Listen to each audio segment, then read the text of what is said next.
Minister, before coming on to the main subject we're here to talk about today, you must be pleased with how the tourism business has performed this year and particularly the impact of the gathering. You've seen off all the cynics. Yeah, it's gone very well. Actually better than I thought.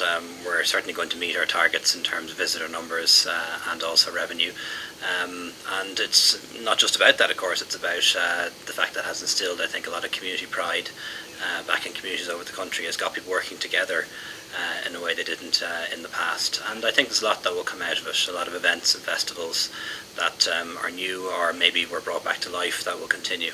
Yeah. So yeah, I'm happy the way it's turned out. Sure. Yeah, I think that's actually the great legacy of the gathering will be the events that it created here in the country. Many of them will continue next year and the year after. A lot of the surveys say that people want to do them more often. It's good news. Yeah, that's right. Yeah, so I think there'll be a kind of group of events that can continue.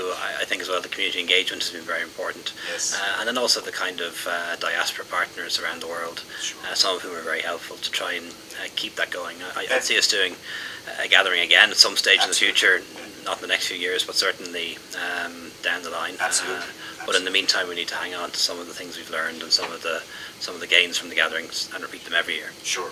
So, moving on, this week you launched a public consultation for a new government tourism policy.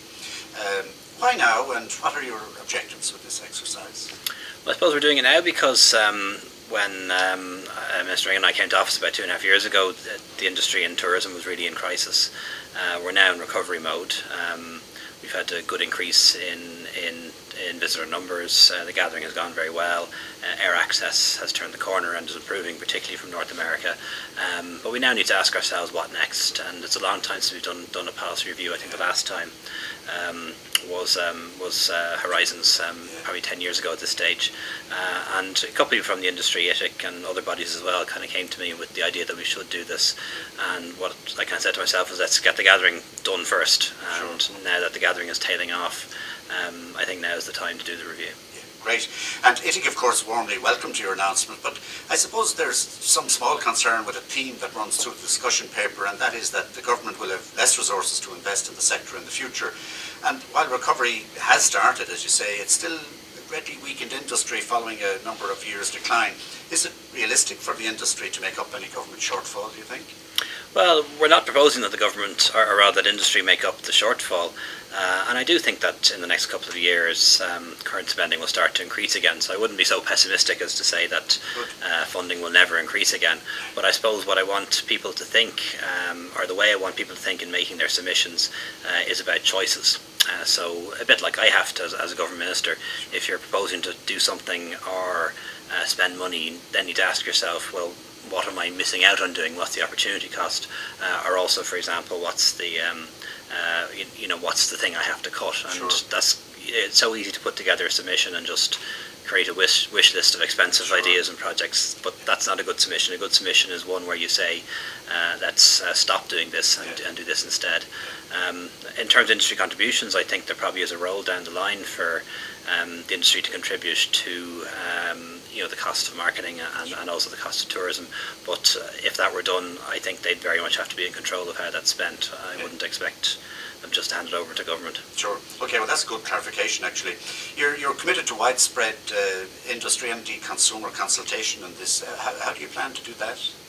Well, the first phase is just the public consultation, and it's out there for people to make submissions.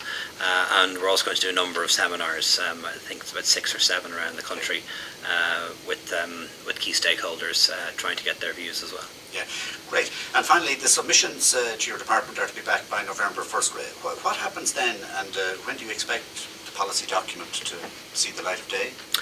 What happens then has to go around all the government departments, because it's very important that this isn't just a tourism policy, it's a government policy. We need to get agriculture and environment and finance and others on board and behind it so that we can win the big arguments in government. I'd plan on producing a draft paper at the end of the year or early next year, which people will then have a second chance to comment on, and then conclude the policy in the middle of next year. Great. Well, that's terrific, and you've actually answered the last question I was going to ask you, that it is a government policy, it's not just a Department of Tourism policy, and that's very reassuring to hear that. So, thank you very much for, first of all, starting the consultation process, and we look forward to working with you on this. Thank you. Thank you very much.